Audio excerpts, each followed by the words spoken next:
Hello everyone, welcome back to HM Chemistry channel. Today in this video we are going to start electrochemistry part. Redox wala part already uploaded hai. You can check the video in the playlist. Okay, and the electrochemistry is also taught by Dr. Harvinder. वहां पे आप देखोगे कि 5 videos already uploaded हैं. जिसको लगता है कि बिल्कुल एबीसी भी नहीं आती तो आप वहां पे जाके वीडियो देख सकते हो. आपको क्लियर हो जाएंगे सारे कंसेप्ट. ठीक है, बहुत बहुत डिटेल में करवाया हुआ है डॉक्टर हरविंदर ने. So now I am going to start this chapter again, electrochemistry, on the request of students. कि chemical kinetics है, thermodynamics है, electrochemistry chapter हो गया, solutions हो गया, कि this is the difficult chapters. Please एक बार इसकी revision करवा दीजिए. तो I am going to start electrochemistry. Electrochemistry. What is electrochemistry? It is a branch of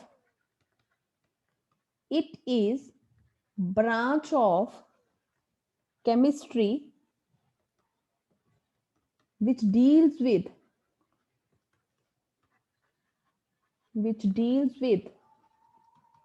interconversion of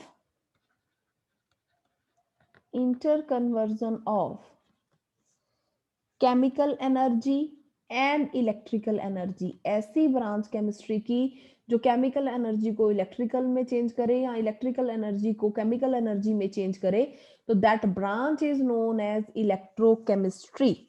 okay, तो in electrochemistry we are going to study two types of cells. Basically we are going to study two type of cells. First one is the galvanic cell, and it is also known as electrochemical cell or voltaic cell. Second type of cell is electrolytic cell. In the galvanic cell, chemical energy is going to convert into electrical energy, and in the electrolytic cell, electric energy is going to change in chemical energy. This is spontaneous reaction. This is a spontaneous reaction, and this is non-spontaneous reaction. And if you are just aware from the thermodynamics part, तो spontaneous non spontaneous का term आपको अच्छे से clear होगा कि क्या होता है. स्पॉन्टेनियस रिएक्शन में हमारे पास डेल्टा जी होता है, gives free energy, that is negative. Non spontaneous process में डेल्टा जी पॉजिटिव होता है. स्पॉन्टेनियस का मतलब क्या है, अगर मैं नॉर्मली आपको समझाऊं, जो चीज अपने आप हो रही है, ठीक है, जिसको करने के लिए आपको कुछ भी नहीं करना पड़ रहा, आराम से कोई ना कोई रिएक्शन हो रही है, तो दैट प्रोसेस इज स्पॉन्टेनियस. अगर कोई रिएक्शन नहीं हो रही, आप धक्के से उसको करवा रहे हो, तो that process is non spontaneous. मतलब उसकी फितरत में नहीं है खुद होना, आप उसको करवाने के लिए एफर्ट डाल रहे हो. ठीक है, तो स्पॉन्टेनिटी के लिए डेल्टा जी नेगेटिव होता है और इसके लिए डेल्टा जी पॉजिटिव होता है. राइट, तो ये क्यों है वैसे नॉन स्पॉन्टेनियस? देखो, यहाँ आपने केमिकल्स ऐड किए, ठीक है, केमिकल स्पीसीज ऐड कर दी, केमिकल रिएक्शन हो गई, तो केमिकल एनर्जी इलेक्ट्रिकल एनर्जी में कन्वर्ट हो गई, अपने आप हुआ ये सब कुछ. यहाँ पे इलेक्ट्रिक एनर्जी को आपने चेंज किया है केमिकल एनर्जी में, means you need to supply electrical energy. यहाँ एनर्जी आपको देनी पड़ी तभी वो केमिकल में चेंज हुई है. यहाँ आपने केमिकल स्पीसीज डाली थी, रिएक्शन किया, वो ऑटोमेटिकली उसको चेंज करके ले गया. तो that's why this process is known as non spontaneous process. Okay, now the same basic terms are related to the electrochemistry. First term is electrolyte. I think you all are aware from this term. ठीक है, बहुत छोटे होते से हम ये school level से चीजें पढ़ रहे हैं. ऐसे substance, the substance which conduct electricity in aqueous solution through their ions.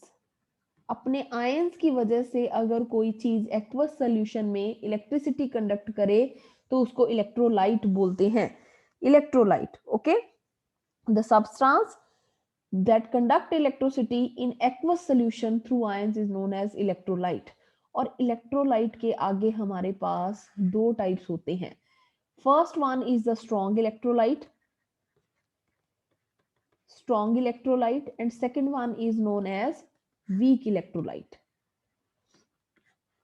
Weak electrolyte.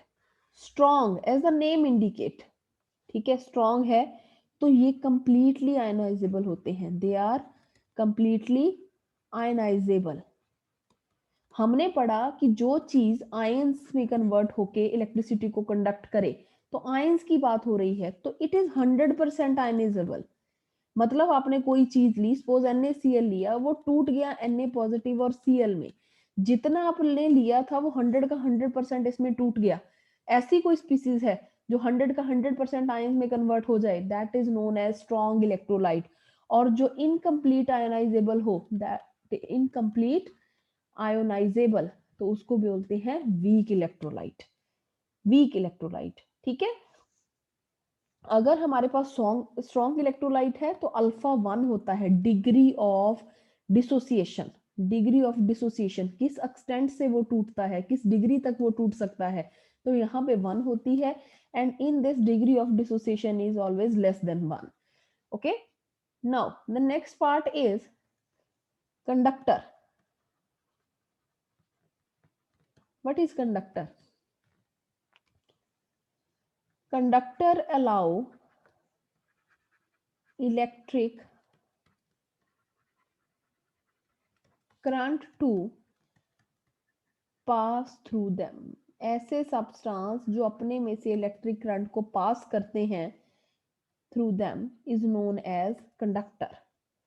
And it is also of two type: metallic conductor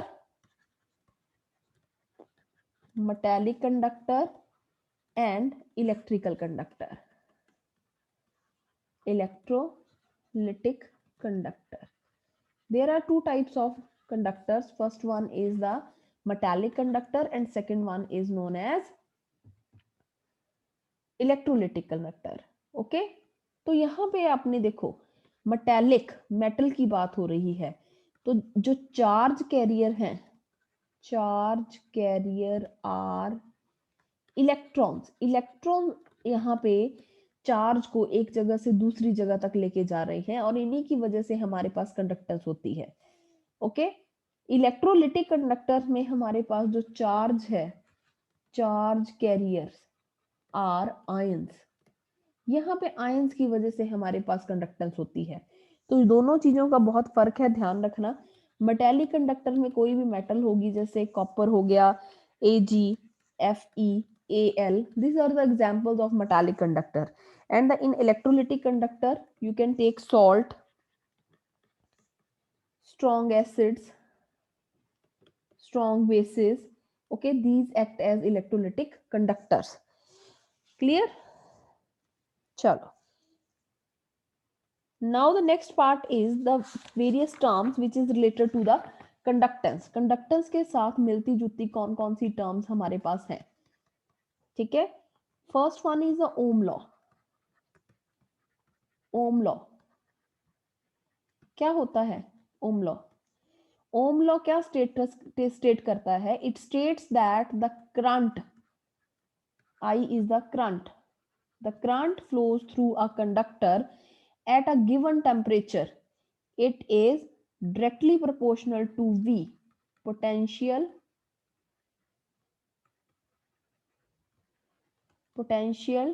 difference, ठीक है, V.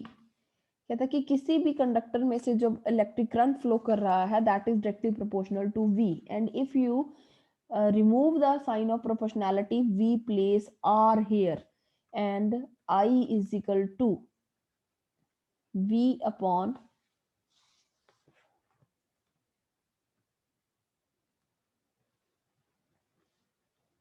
yes, according to Ohm law,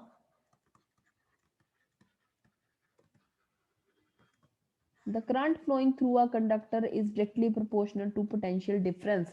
V is the potential difference, I is the current, and if you remove the sign of proportionality, I place R here, and R is equal to V upon I. Here R is resistance, R is known as resistance, V is the potential difference, and I is the current, right? So this is the thing. R is expressed in the form of O. ओम इसकी unit है resistance की, ठीक है, जिसको short form में ऐसे भी लिख देते हैं, तो this is Ohm's law. Next term is resistance. वही आर जो आपने ओम्स लॉ में से निकाला था, रेजिस्टेंस आर क्या होता है? It is opposite of flow of current in the conductor. Current के फ्लो के अपोजिट जो टर्म होती है दैट इज रेजिस्टेंस, जिसको मैंने आर से लिखा, that is equal to V upon I. The second term is conductance. Conductance it is written by G, ठीक है, जी से लिखते हैं, कई बुक्स में आपको सी से भी लिखा हुआ मिल जाएगा, तो आपने कंफ्यूज नहीं होना, ठीक है. इट इज रेसिप्रोकल, उल्टा, it is reciprocal of resistance. R का 1/r कर दो, इट बिकम्स कंडक्टेंस, ठीक है. तो this is the expression. Okay, तो what is unit of this? 1 upon, इसकी क्या थी? ओम थी, ठीक है. तो क्या बन गया? Ohm inverse is the unit of conductance, और it is written in the siemens, और it is written as mho. तो there are these units for representing conductance, ठीक है. तो होती क्या है conductance? Basically it is a ease, ठीक है. It is the ease by which current flows through a conductor. Current flows through the conductor. ऐसी प्रॉपर्टी जिसकी वजह से कंडक्टर में करंट पास करता है, तो उसको क्या बोलते हैं? कंडक्टेंस. और वो होती किसकी वजह से है? आयंस के करके. आयंस क्या करते हैं? मूवमेंट करने की वजह से, और जितनी मूवमेंट होगी उतनी ही कंडक्टेंस भी ज्यादा होगी. तो next term is specific resistance. Specific resistance, it is also known as resistivity. Okay, it is also known as resistivity, जिसको ऐसी फॉर्म में लिख देते हैं, ठीक है. रेजिस्टिविटी होती क्या है? सी, रेजिस्टेंस हमने पढ़ा था, resistance R, it is directly proportional to length of the conductor area, ठीक है, and it is inversely proportional to area of cross section. This is length and this is area of cross section. Now I am going to join these two terms. R is proportional to L by A, and if we are removing sign of proportionality, I am writing this upon A, and this is known as resistivity. Resistivity बोलते हैं इसको, ठीक है, resistivity. तो are जो हमारे पास रो है वो क्या बन गया? अगर इसको इधर लेंगे, ठीक है, तो R A by L. A area हो गया, एल लेंथ है, दिस इज द रेजिस्टेंस. तो this is the resistivity. And what is the unit of it? Unit निकालो इसकी, तो इट इज ओम. आर के लिए ओम आ गया. एरिया कितना होता है? सेंटीमीटर स्क्वायर लगा लो, दिस इज सेंटीमीटर. तो ओम ये कट कर दो, ओम सेंटीमीटर लिख सकते हो यूनिट, या फिर ohm metre is the unit of resistivity. Okay, तो देखो रेजिस्टेंस था एक, ये था रेजिस्टेंस का 1/r कर दो, इसका 1/p कर दो, ठीक है. 1/r किया तो आपके पास g आया था, that is known as conductance. और इसका 1/ρ कर दिया, ठीक है, 1/p किया, तो छोटी k जैसे लिखते हैं, it is known as kappa. Kappa, ठीक है. तो ये क्या होती है? स्पेसिफिक कंडक्टेंस, ठीक है, स्पेसिफिक कंडक्टेंस. तो ये चीज को ध्यान रखना है आपने. Next term is specific conductance. Specific conductance, ठीक है, या इसको हम कंडक्टिविटी भी बोलते हैं. जिसे पिछले वाले में हमने रेजिस्टिविटी बोला था, इसको कंडक्टिविटी बोलते हैं. And it is written with small k, which is known as kappa, kappa बोलते हैं इसको। तो व्हाट इज इट? देखो, पहली बात, it is reciprocal of resistance. Resistance का, स्पेसिफिक रेजिस्टेंस का रेसिप्रोकल है। मैंने ऊपर वाले में बोल दिया था, I am sorry for that. ठीक है, तो स्पेसिफिक रेजिस्टेंस का जो रेसिप्रोकल है that is known as specific conductance. ठीक है, तो इसका मतलब जो कैपा है दैट इज 1 अपॉन रो। ठीक है, 1 upon rho that is equal to 1 by r L by A. This is the formula. Now kappa is 1 by r, क्या था मैंने आपको अभी करवाया था, it is conductance, and L by A that is G star. So this is new expression and this is known as conductance and this is known as cell constant. Cell constant, तो G star cell constant is equal to L by A. Sometimes in MCQs they can ask how to calculate cell constant. तो L और A आपको पता होगा, दिया होगा, तो आपने सीधी सीधी वैल्यू पुट करके इसमें से निकाल लेना है। तो दिस इज इंपॉर्टेंट। तो what is the unit of it? Unit निकालो, क्या होगी यूनिट? हमारे पास कंडक्टेंस की यूनिट क्या थी? कंडक्टेंस की यूनिट क्या थी? Ohm inverse. ठीक है, तो ओम इनवर्स मैं यहीं पे लिख रही हूँ। सेल कांस्टेंट की निकालनी है आपने। लेंथ देखो क्या होती है, L.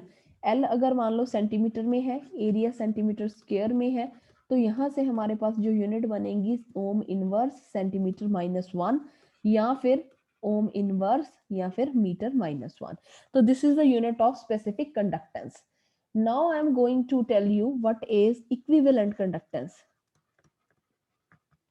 Equivalent conductance and it is written as inverted V, जैसे लिखते हो आप, inverted V लिख लो, and in its जो है सबस्क्रिप्ट एरिया आपने EQ लिख देना है, that represent equivalent। अब अगर आपको याद हो, मैंने आपको पढ़ाया हुआ है एटॉमिक स्ट्रक्चर में, उसके बाद हमने जो स्टेट्स ऑफ मैटर किया था, वहां पे हमने टर्म यूज की थी नॉर्मेलिटी। कंसंट्रेशन को रिप्रेजेंट करने के लिए हमने नॉर्मेलिटी किया था। ठीक है, सेकंड चैप्टर जो हमने किया था।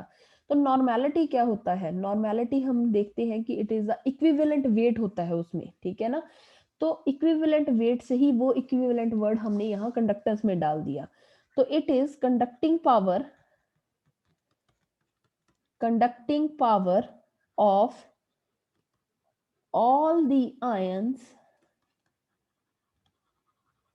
produced by dissolving 1 gram of 1 gram of equivalent electrolyte in solution between two large electrodes which are placed 1 centimeter apart। ठीक है, which are placed 1 centimetre apart. देखो सीधा याद करने का तरीका, पेपर में कभी भी वो डेफिनेशंस नहीं पूछता। I am again repeating, you have to do smart work. कई बच्चे पूछते हैं कि जी हम बहुत मैसेज आते हैं, हम ये बुक पढ़ लें, ये पढ़ लें। बुक आप जो मर्जी पढ़ो, अगर बुक सारी बुक्स बोलती हो तो सभी का पेपर क्लियर हो जाए। डिफरेंस कहाँ पे पड़ता है? स्मार्ट वर्क से। अगर आप मॉडर्न में से, यहाँ पर दीप है या दिनेश है, कोई भी एक बुक लेके चलो, ठीक है, तो वहां से अगर सपोज करो आपने इलेक्ट्रोकेमिस्ट्री चैप्टर पढ़ना है, तो कम से कम आप 5 दिन नहीं खत्म कर सकते। ठीक है, क्यों नहीं खत्म कर सकते? क्योंकि बहुत ज्यादा डिटेल है, आपको पता ही नहीं चलता पढ़ना कैसे है। पढ़ोगे, आधा चैप्टर पढ़ के फिर बोर हो जाओगे। आपको जब तक यही नहीं पता कि इलेक्ट्रोकेमिस्ट्री में से पेपर में आना क्या है, तो कोई फायदा नहीं है 5 दिन खराब करने का। स्मार्ट वर्ड वर्क में आपके पास पहले आपको पता होना चाहिए कि इलेक्ट्रोकेमिस्ट्री में पेपर में आना कैसे है, सारा काम क्या आएगा पेपर में। तो एक बार ये पेपर का नोटिफिकेशन आउट हो जाए, तब मैं आपको सारा इसका डिटेल बताऊंगी कि आपने कैसे कैसे पढ़ना है और कौन कौन से टॉपिक्स हैं जो वो इंपॉर्टेंट है। ठीक है, तो दिस इज द थिंग। ठीक है, उसके बाद हमारे पास जो है इलेक्ट्रोकेमिस्ट्री का, जो हम इलेक्ट्रिक इक्विवेलेंट कंडक्टेंस की बात कर रहे हैं यहाँ पे, तो वो क्या होती है? 1 ग्राम इक्विवेलेंट हमने उसका कंसंट्रेशन ले लिया और उसको हमने डिसॉल्व कर दिया, ठीक है? और वो 1 सेंटीमीटर अपार्ट पड़े हैं, दैट इज इक्विवेलेंट कंडक्टेंस। तो जस्ट आपने ये एक्सप्रेशन याद करना है, that is equal to K into 1000 by V। Kappa है ये, kappa into 1000 by V। Okay, तो कैपा हमारे पास स्पेसिफिक क्या था, कंडक्टेंस था, जिसको कंडक्टिविटी भी बोला। तो इसकी यूनिट हमारे पास होती है ohm minus 1 centimetre square equivalent minus 1। ठीक है, तो next is molar conductance. Molar conductance, molar conductance सी, मोलर कंडक्टेंस क्या होती है? मोल का क्या, अब conductance of 1 mole of 1 mole of N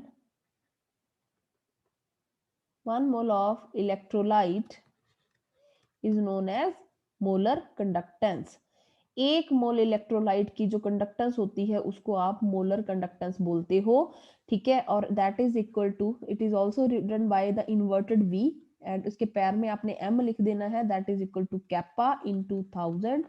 यहाँ पे हमने M लेना है, that is molarity. M is molarity. वहां पे हमारे पास क्या था जो आपने लिखा था बेस में, इक्विवेलेंट, ठीक है? इक्विवेलेंट वेट जैसे लिखते हो, तो N is the normality there and M is the molarity here. And what is the unit of it? Unit की बात करें तो it is ohm minus 1 metre two mole minus 1 and it is also ohm minus 1 centimetre square mole minus 1, और it is also known as siemens. Siemens लिख सकते हो, तो Simon का हम जस्ट S लिखते हैं, Simon centimeter square mole minus 1. So these are the units for molar conductance. तो these are the basic things which are related with electrochemistry। बार बार ये चीजें रिपीट होती हैं, that's why I made a video on it। ठीक है, तो एक बार इसको पढ़ लो, बाकी सारे चैप्टर का जो है आगे इसका सारा आता जाएगा। ठीक है, तो एक चीज और जो है, factors affecting the molar conductance. कौन कौन से फैक्टर्स हैं जो मोलर कंडक्टेंस को, मोलर हो गया, इक्विवेलेंट हो गया, मैं जर्नली बता देती हूँ आपको, तो भी जितने ही तरह की कंडक्टेंसेस हैं बेसिकली उसको वो अफेक्ट करता है। The factors affecting the conductance, factors affecting conductance, ठीक है? कंडक्टेंस को कौन कौन से फैक्टर अफेक्ट करते हैं? तो I am going to give a short chart, ठीक है? तो फर्स्ट वन है ionic interaction, ionic interaction. Second thing is nature of solvent, nature of solvent, viscosity, solvation और hydration भी बोल सकते हो इसको, and last one is the dilution। So these are 5 main factors which affect the conductance। Ionic interaction, देखो हमें पता है कंडक्टेंस क्या है, इतनी बार लिख लिया। आयंस की मूवमेंट की वजह से जब करंट पास होता है that is known as conductance, ठीक है जी? आयंस की मूवमेंट की वजह से जो करंट पास होगा that is known as conductance. और उस कंडक्टेंस को ये 5 फैक्टर इफेक्ट करते हैं। बेसिकली आयंस हमें चाहिए, वो मूव करेंगे, उसी से हमारे पास कंडक्टेंस होगी। मैं बार बार क्यों बोल रही हूँ ये, क्योंकि आयन की बात हो रही है यहाँ पे। अगर आयन आपस में कंडक्टेंस कर ले, मान लो कोई सोल्यूशन है जहां पे positive negative positive negative positive negative बहुत कुछ पड़ा है, ठीक है? अगर आयन आप में आपस में ही इंटरेक्शंस करनी शुरू कर देंगे, ठीक है, स्टेबल हो गए इंटरेक्शन करके, तो आप बताओ कंडक्टेंस क्या होगी? वो आयन मूव करेंगे? नहीं करेंगे, क्यों? क्योंकि इनकी आपस में इंटरेक्शन अच्छी होगी। तो यहाँ पे हमारे पास क्या होगा, जो कंडक्टेंस है that decreases, decreases. Nature of solvent की बात आ गई। पोलर सॉल्वेंट जिसके ऊपर पॉजिटिव नेगेटिव चार्ज होता है पार्शियल फॉर्म में, पॉजिटिव नेगेटिव चार्ज होगा तभी वो आयन के साथ हमारे पास क्या करेंगे, उसके जैसे पॉजिटिव वाला नेगेटिव वाले के मतलब ये है कि पोलर सॉल्वेंट हम मानते हैं वहां पे 100% आयनाइजेशन होती है। पोलर सॉल्वेंट में 100% आयनाइजेशन होती है and they are increasing the conductance. यहाँ पे क्या होगा, कंडक्टेंस क्या हो जाएगी, इंक्रीज हो जाएगी अगर आप पोलर सॉल्वेंट को यूज करोगे। Now I am going to talk about viscosity. मान लो एक हनी का एग्जांपल ले लूं, शहद जो होता है दैट इज विस्कस, गाढ़ा होता है। अब इसके पार्टिकल मूव करेंगे, नहीं करेंगे, बहुत मुश्किल से मूव करेंगे, क्योंकि यहाँ पे इतना गाढ़ापन है कि अगर रख दोगे ठंड में तो वो पूरी तरह से जम जाता है, ठीक है। अगर बात करो वाटर की, तो ये इतना विस्कस नहीं है, पार्टिकल आराम से मूव कर सकते हैं। तो अगर तो हमारे पास विस्कोसिटी लो है तो हमारे पास कंडक्टेंस क्या होगी, हाई होगी। विस्कोसिटी लो, कंडक्टेंस हाई, ये कम है तो ये ज्यादा होगी, उल्टा होगा। हाइड्रेशन, मैंने एस ब्लॉक में आपको अच्छे से करवाया कि जितना छोटा साइज, जितना छोटा साइज उसको आराम से OH नेगेटिव्स ने पकड़ लेना है।